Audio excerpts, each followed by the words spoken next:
Today I thought I'd do things a little bit different and take you guys on a tour of my arcade. I'll show you around, show you some updates that are coming, so grab your Dramamine and let's take some shaky VHS camcorder footage of my arcade.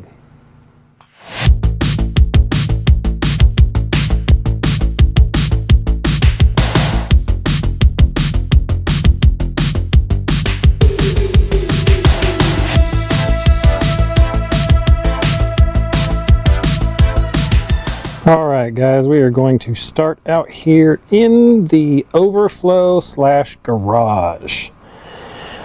It's getting quite crowded in here with recent pickups that I've had. You can see in my last video, here's the Frogger and Burger Time that I picked up. Here is my free Tron. This was listed on Facebook Marketplace. Free video game, come get it. Lucky me, I was the first one in line to go grab it. I picked up this, and a buddy of mine picked up one of those like shuffleboard bowling games. That thing was so freaking big. We ended up pretzeling this and that bowling game in the bed of my F-150 pickup truck and had like 4 feet of that bowling game hanging out back behind it. But when a free Tron lists up for sale, you do what you can to make it happen. It is a working game, but when I went to turn it on earlier for this video, it is now having some monitor issues. Let's see if it even comes up now.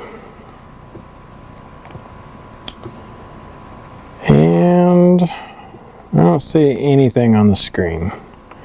Lights are lit up, our key's lit up. She's totally dead. I think it should still, nope. We got nothing. Dead in the water. So I'm gonna have to dig into that. Not looking forward to working on this out in this hot garage.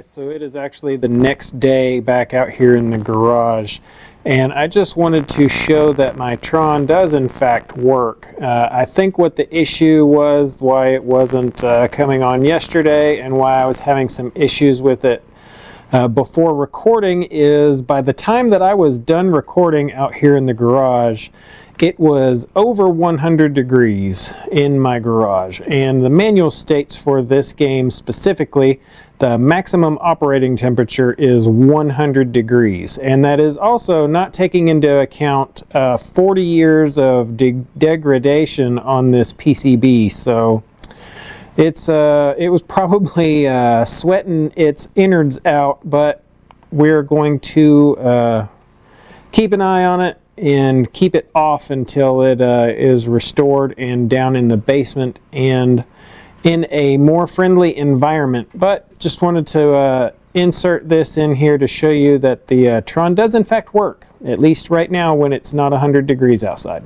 So back to the rest of the video. So let's move on down to the Centipede Cocktail. This was a local find I found in town actually. I think I gave like 50 bucks for this.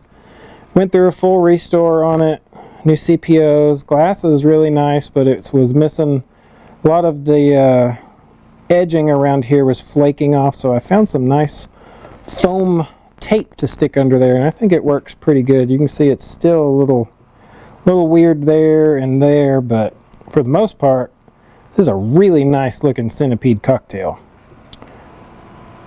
And I really like the Atari cocktails that you can set to standing height. That is such a cool feature on these.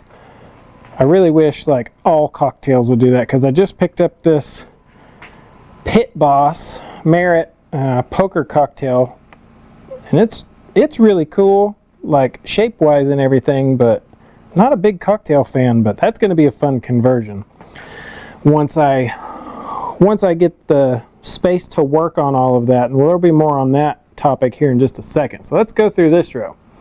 This is my Kung Fu Master. I did a full restoration on this. I got this in on trade, and honestly I never really thought Kung Fu Master would be a game that I really even cared anything about, and I got it and I felt obligated to restore it. It had some water damage, and I ended up having to cut the cabinet just below the control panel, about right there, and both sides from there down were replaced. Fresh laminate, new art on both sides. I found a really nice used original marquee. Bezel's still really nice, and that is still the original CPO. You can still see it has a little bit of cracking in there, a little bit there, and the top edge is a little wonky.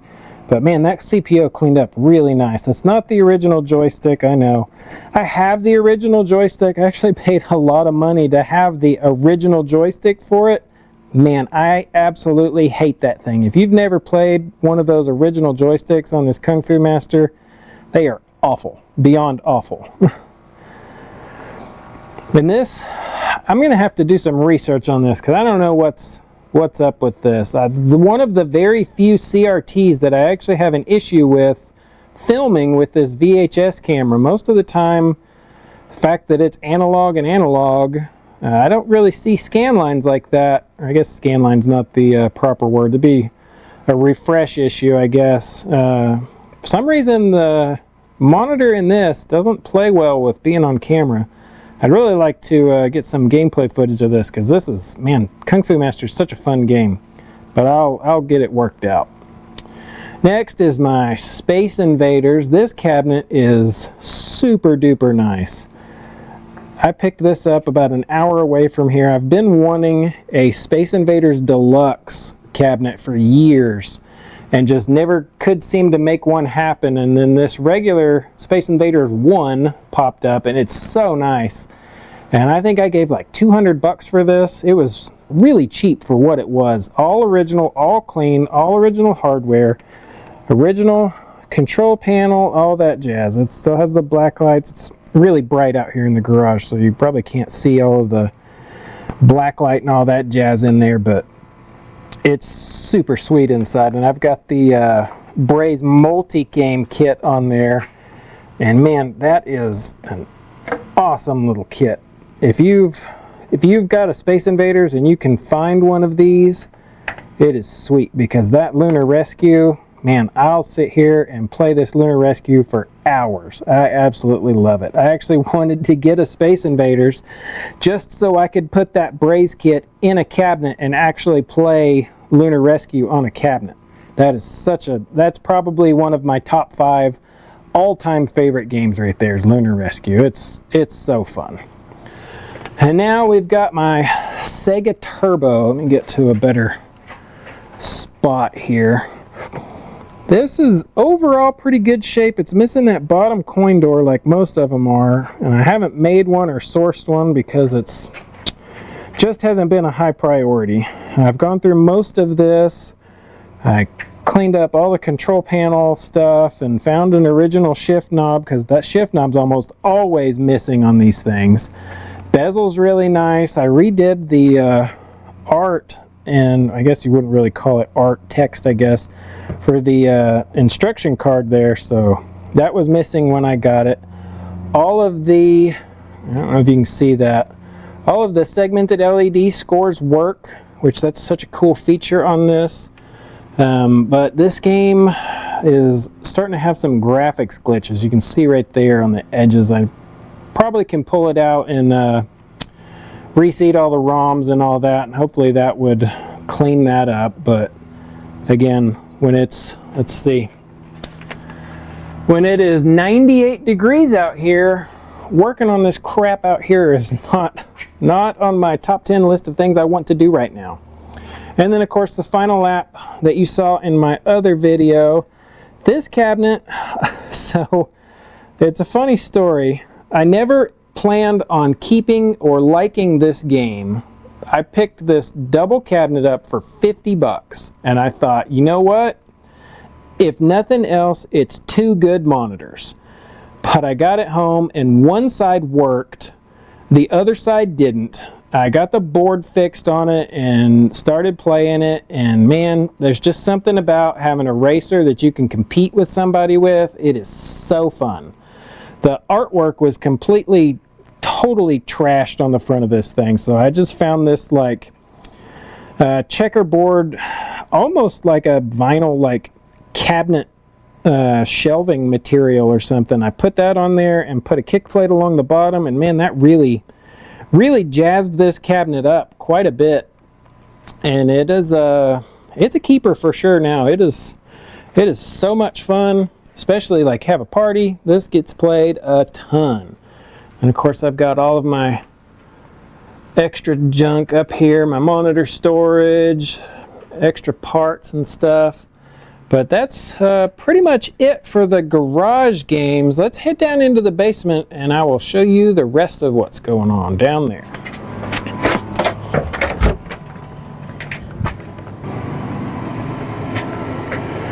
So here we are down in the basement. This is the room you guys have seen the most of over here.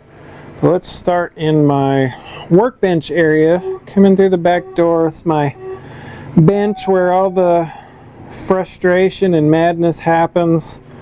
I've got junk and parts over here. I've got my jukebox set up back here. Man, that has been such a great hit. That's probably one of the best things that I have added to the arcade, is an actual jukebox that plays 45s full of 80s music. It is, man, I love it. Got my 70s RC Cola vending machine. I went through and restored this dude, and I just put these, I guess you'd call them like synthwave labels in here, flavor strips for the buttons. Still torn on whether or not I like that. It's fitting for the arcade, but it's not fitting for the 70s RC Cola machine. Let me know in the comments down below what you guys think of those buttons. If you'd rather see a regular Dr. Pepper and root beer buttons, and I did have for the ice cold beer, I used to have the font from the Tato ice cold beer game in there, and that was pretty sweet. Here is my pole position cockpit. The best thing about cockpits is they're great for stacking crap up on. I've got boards and video games and schematics and all kinds of crap. I got a bunch of laser discs in there. But this cockpit is really nice. I drove about probably 6 hours round trip to go pick this up. It's probably one of my longest drives to go pick up a game, but it was worth it to me. I knew as soon as I started collecting, I knew I had to have a pole position cockpit. And this has the topper on it. I'm running a pole position 2 board set in there now. And I love the plexiglass back, so you can stand behind here and watch other people play while you're somebody else is inside the cockpit, so that's pretty sweet. Got my creature from the Black Lagoon. If anybody gets this movie reference right here, let me know in the comments down below. That's pretty sweet.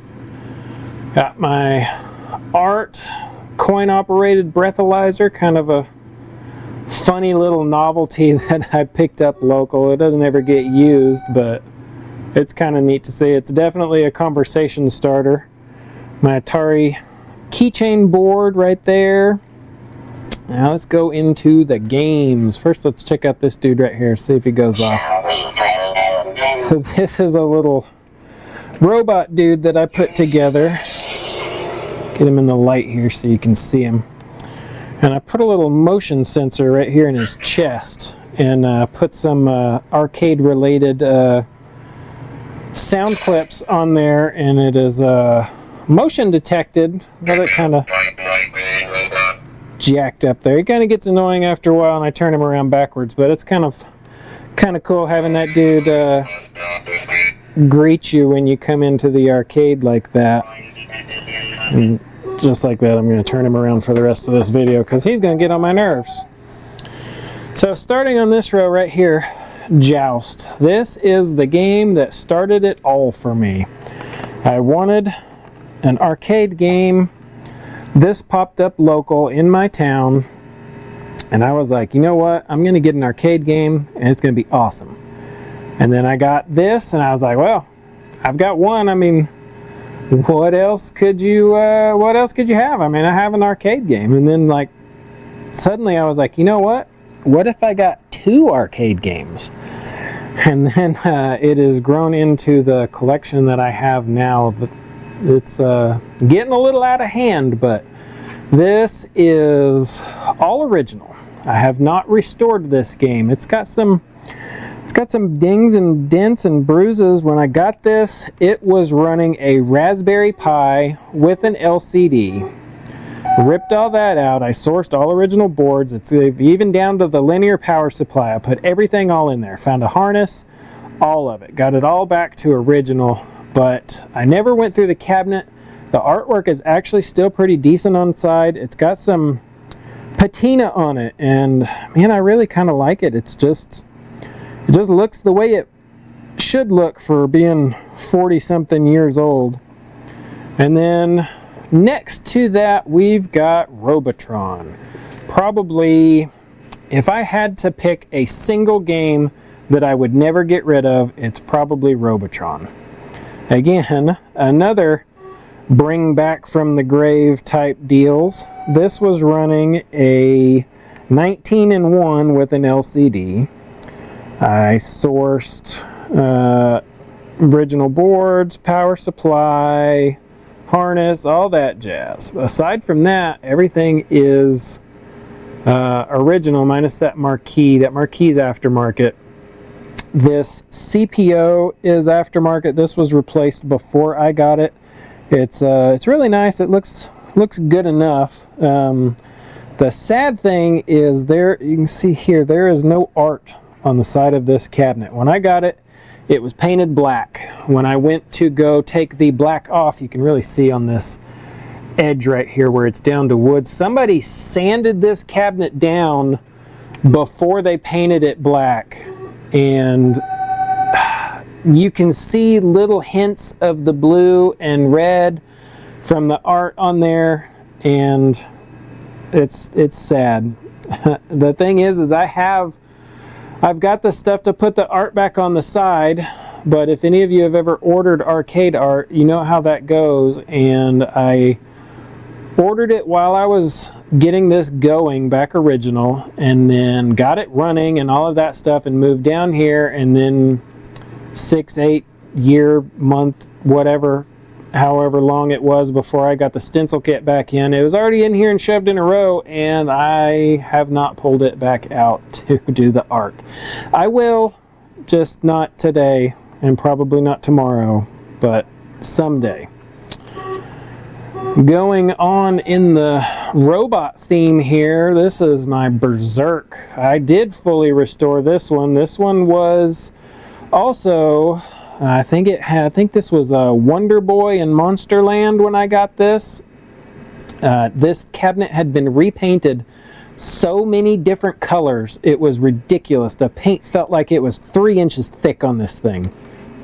I stripped the entire thing down all the way to bare wood. None of the Berserk art was salvageable, so I may link to my restore thread in Clove on this one. I put a lot of work into this. I stripped it down. I even recreated the texture that Stern used in their paint, and re-stenciled the sides and everything.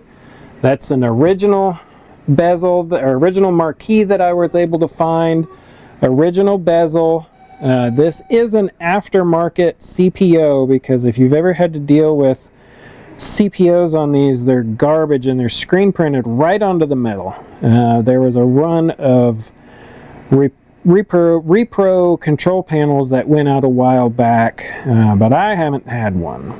And so what I did, I don't know if you can really see zooming in here, I took one of those cheap basically repro CPO sticker deals, and because on the original one all of this was metal, on the aftermarket ones you see it's all white, so I took a razor blade and a ruler and I cut out all of these sections, so it's all bare metal. It looks correct, you can feel it, definitely feel it like you shouldn't be able to, but it looks good enough, I think, and it's until I can find an original that's in perfect condition or one of those repros pops up for sale somewhere, this is just going to have to be as good as it gets. Moving on, we've got Street Fighter 2. This was something I gabbed later on in my collecting days. My son, he was probably 12 or 13 at the time, he wanted a fighting game. And I'm not big on fighting games. I remember them back in the day, but was never my jam. And I basically told him, I was like, you know what, if you want a fighting game, the only fighting game that I'm going to allow to come into our arcade is Street Fighter 2. This is the one I have the most memories of, and I really like that 80s like neon looking art on these. It looks pretty sweet. This is actually running hyper fighting in it, which is the best version of Street Fighter 2, as everyone knows. And what's cool on this is I actually have a JAMA board switcher in this, and because this thing has 6 buttons on each side, you can play every freaking game ever you would want to on a JAMA game. So like, this is what I play my Golden Axe in, this is what I play Double Dragon in. Pretty much any JAMA game that I need more than 1 or 2 buttons, it gets to go in here, and this is where we play it. So that's how you add some good value to it. But I cleaned it up, new side art. It's still all the original sides. I didn't refinish or do any of that, and it's pretty clean cabinet, pretty solid. Dynamo. Let's move on to my custom arted Donkey Kong. Let's see if I can get on the other side and see if it cuts down some of that glare. So I commissioned an artist to make this art. Actually, let me rephrase that. There was a thread on Clav a while back where this guy in California, he commissions a different artist every year to do a custom marquee, Halloween themed marquee for his arcade. And he posted a few of them that he's done, and I thought this Donkey Kong was super rad. So I tracked down the artist that did this art and talked to him and paid him to basically finish doing the art. And he did a bezel for me, he did control panel, and man, that is just super rad. And it's so cool because it's 100% reversible. You know, I can have this back to, I didn't do side art because it's in a row and you're not going to see it anyway. Has the original DK side art on it, but this is completely reversible. I have a second complete control panel, so if I want to throw this back to original looking Donkey Kong, I can have this back to an original looking DK in less than 5 minutes. But the only issue is right there, there's a chip in the blue on the speaker cutout there, and it's missing one of the chutes on the coin door, but that's one of those I'll get to it one day type deals. You can see my other Nintendo cabinet next to it is basically doing the same thing, missing both coin chutes. I think it had one on there, and I just took the other one off so it matched. But speaking of, this is my Versus cabinet that I custom built into a Castlevania. Castlevania is my #1 all-time favorite video game. You see, we're watching some Starcade episodes up there, right there, so that's pretty sweet. Castlevania's #1 video game of all time. Original Castlevania, I don't think you can beat it. I've got a switcher on here so I can swap boards to either. I could play both sides of my Versus board in here. I don't typically have the Castlevania in the A slide, the #1 side, because Castlevania you can't turn the frickin' attract sounds off of, and that gets annoying after a while. But side art is super cool on this. It basically looks like the NES cover, but like kind of rustic looking. Really sweet. It's hard to see, but you can kind of see there. There is art on this bezel.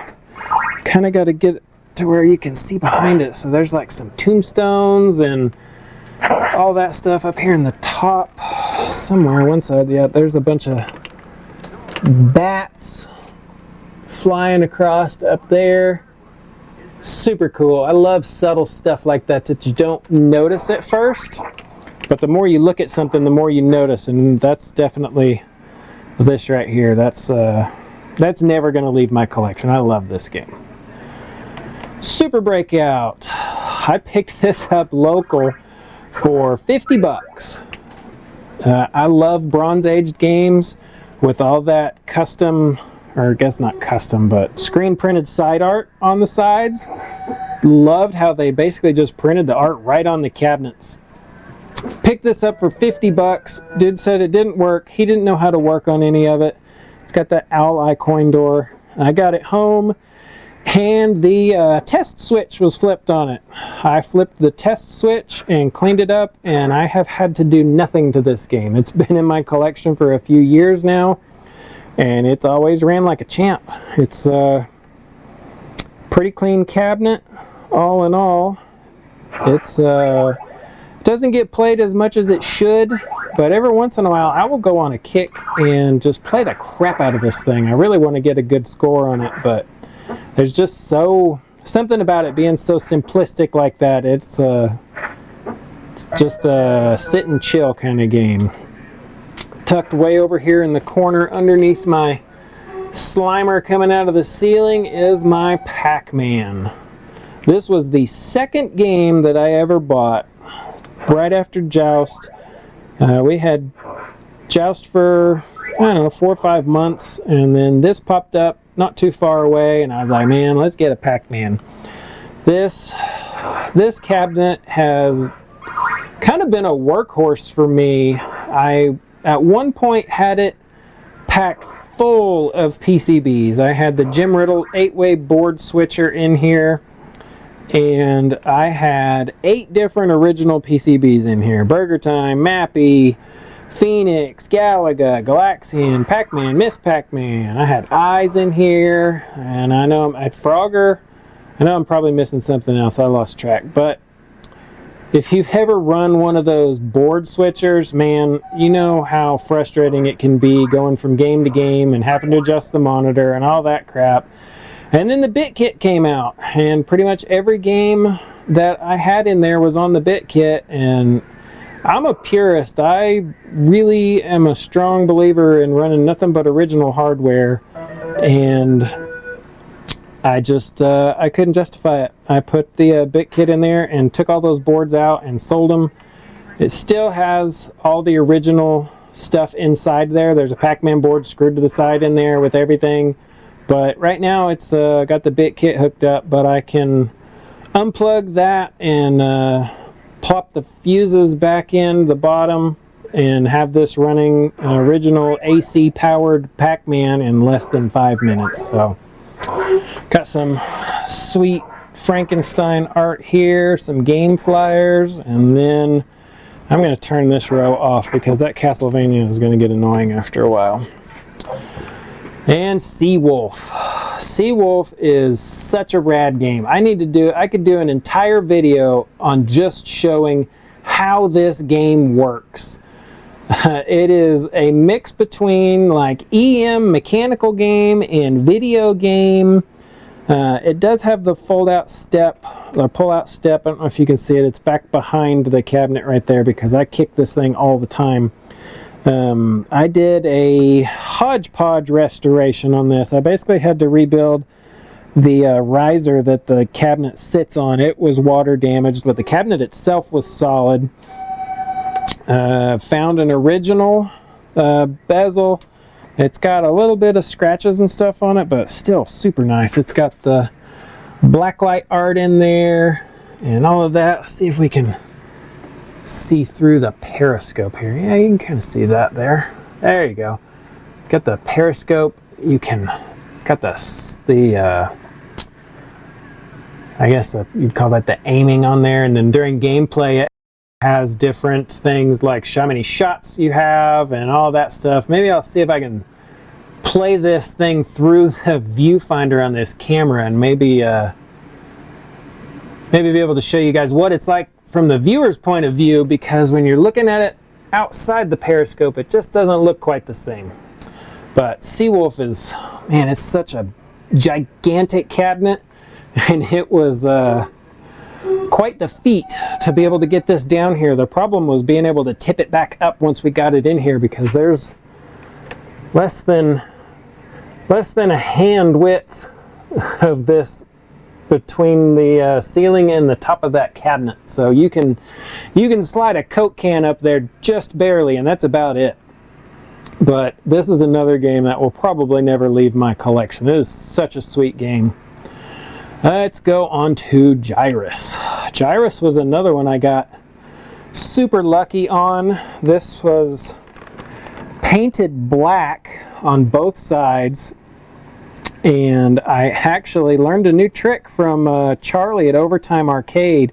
And if you haven't checked out his channel, be sure to do so. If you want to watch some sweet restorations and learn some stuff about fixing these games up, go check him out at Overtime Arcade. I'll put a link to his channel in the comment, or in the description below this. But he had a video where he showed how to, and you can see there's still the art's under here, showed a video where he showed how to basically lay a cabinet on its side and cover it in paper towels, and then cover the paper towels in alcohol, and then cover that mixture with saran wrap so the alcohol doesn't evaporate. And then you let that sit for however many hours it takes. I think I let it sit for 5 or 6 hours, checking it periodically, and it basically bubbled up all of that black paint that was on there, and it just wiped right off and had amazing Gyrus art still underneath it. This has got the Century raised letter cast door on there, which is super sweet. I had to find a new CPO for this, but it's got the Monroe joystick, because you can't play Gyrus without the Monroe joystick in there. That's a super sweet game right there. And the last game in this room is Gravitar. This is one of my most recent pickups. I've wanted a Gravitar for quite a while. I ended up trading a Wizard of War for this, and I'm still on the fence of whether or not that was a good idea or not. Man, as far as game sounds go, Wizard of War is the best there is. I can't think of another single arcade game out there that has better arcade sounds than Wizard of War. But this side art on that Gravitar is rocking. This is all original, has not been restored. Original CPO, everything. This is a super nice Gravitar. Monitor looks great. Vector monitors aren't real friendly with recording. As you can see, it's got some flicker to it there, but Gravitar is a super hard game, but it's a super fun game, and that is probably the coolest attract animation right there. Yeah, Gravitar is one of those games where I just like to sit down and chill, and it's kind of a slower paced game, but it can get kind of hairy at times too. But I really like this. It's been a great addition. I still kind of torn on losing my Wizard of War. But the thing with Wizard of War is so much more fun as a two-player game. But if any of you have arcades in your house, you know what it's like trying to get somebody else to come down and play with you when you want to play the game that you want to play. But maybe someday I'll get a Wizard of War back. So let's carry on into the next room.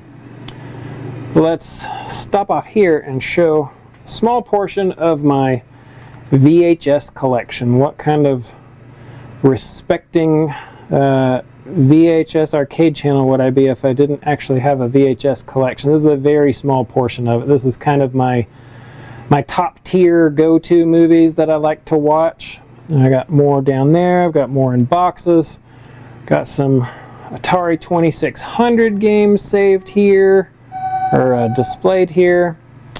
And on into the last room. So this room was my music studio for years and years. You can see my semi-rad productions.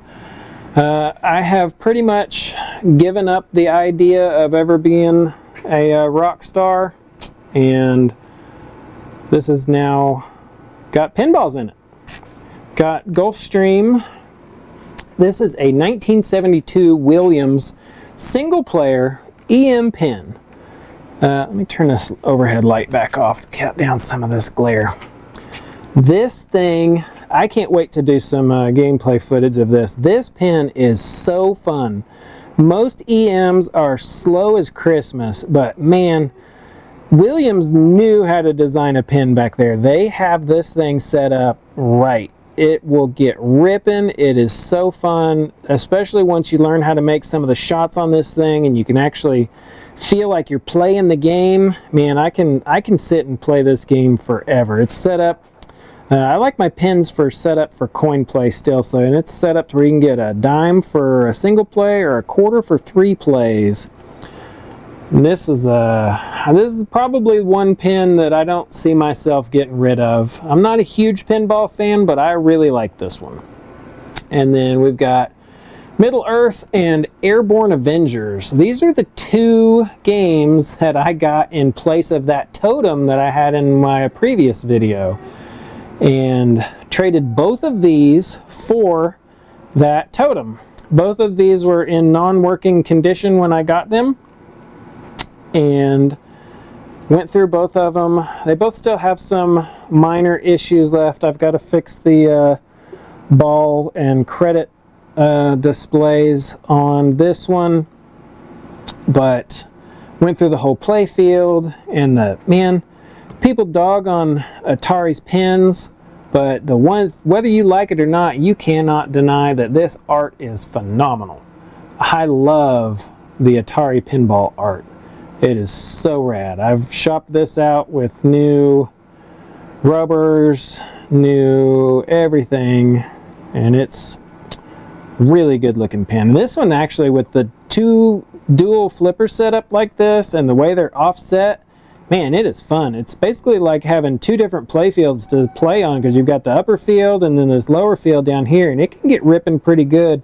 Even though it's a wide body, it's a lot of fun, and I really like how both of these have that owl eye coin door on them. The Airborne Avengers, it is having some issues that I need to sort out still. It was my own fault. I screwed up and shorted something out on the CPU, and basically the game's running, it's in a tract as you can see, but I can't coin it up.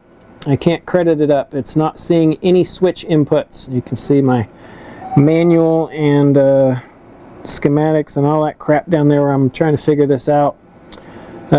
Basically so I can't even put it in test mode, but if I go on the board and trip it into test mode and get to the switch selection, it basically clicks through all the switches and shows that every switch is on, even if you unplug the switches from the CPU. So I am scratching my head desperately trying to figure this out, but this is another one, man. It's got wicked good art on it, and I've fully gone through this one too. New rubbers, all that stuff, stripped the playfield on both of these and waxed them and all of that crap, and it is, man, they're both so fun to look at. And last game, Black Tiger. Let me shut this off over here so it's not screaming in the microphone. Black Tiger. This is such a rad game. I love it. And Black Tiger never came in a dedicated cabinet.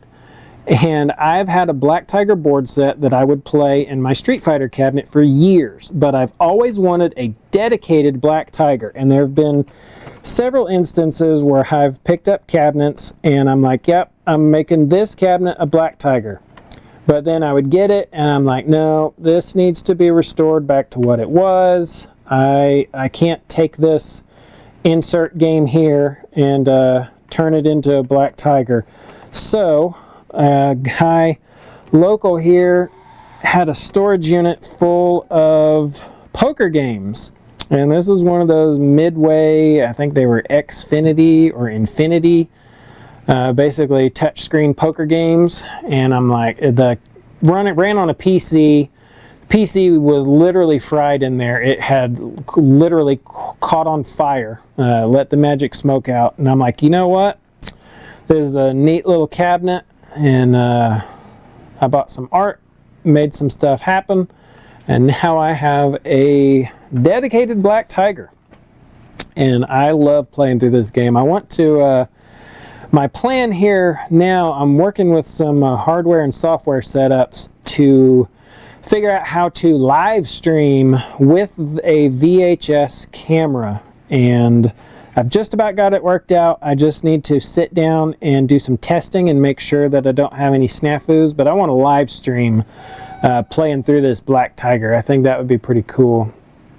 And still got some music studio stuff in here. It's my desk and all that crap, and this actually loops back around into the arcade on the other side.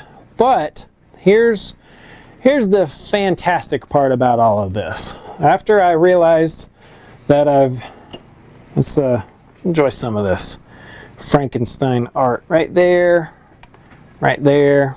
Frankie's pretty cool.